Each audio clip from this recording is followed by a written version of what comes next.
Northern Blues TV, catching up with Northern Blues fitness coordinator Michael Cianciosi.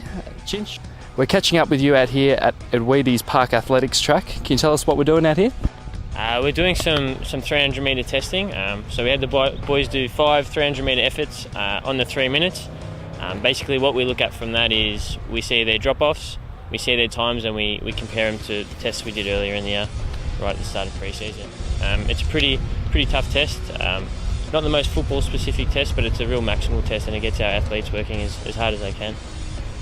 And what does the fitness staff get out of conducting these sort of tests in this pre-season block? So the most important thing is for myself and the rest of my fitness team is we know where our athletes are at. So we haven't planned too much of the rest of the pre-season, but we base it on where they've come back from at Christmas. So now we know where our athletes are at, we can periodise and train them to their level, rather than doing too much or doing too little, depending on where they're at with their fitness. And the boys and Webby have said it's been a really solid couple of weeks leading up into Christmas. Is it the idea just to get the players as fit as possible to keep up with the ever-evolving nature of the AFL at the top level? Yeah, exactly right. So the way AFL's going, there's plenty of research out there to say, regardless of what the AFL's doing with rule changes, it's getting quicker and quicker.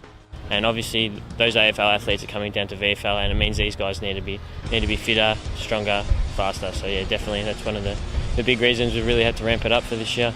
And it's just ticked past 5 o'clock, and I still think it's well over about 40 degrees, and it's been a sweltering week for the boys. Is there a big benefit in these boys training in this sort of heat? Yeah, definitely. There's some huge benefits of training in heat. There's some plasma volume changes and a whole host of things that really help the boys out. So it's good. It's tough for them to be training in the heat, but there's definitely some benefits for them and for us.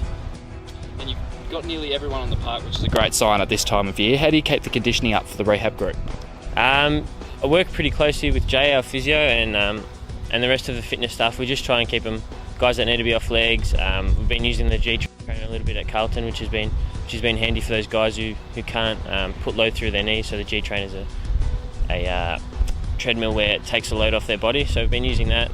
Bike sessions, boxing, swimming, just doing as much as they can, depending on what injury they have. And finally, the boys are heading away to another pre-season camp at the end of this month down at Anglesea. What have you got in store for them?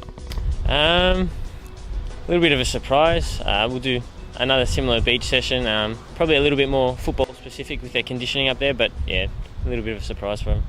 Michael Cianciosi, thank you for joining us on Northern Blues TV. Thank you, Lodgie.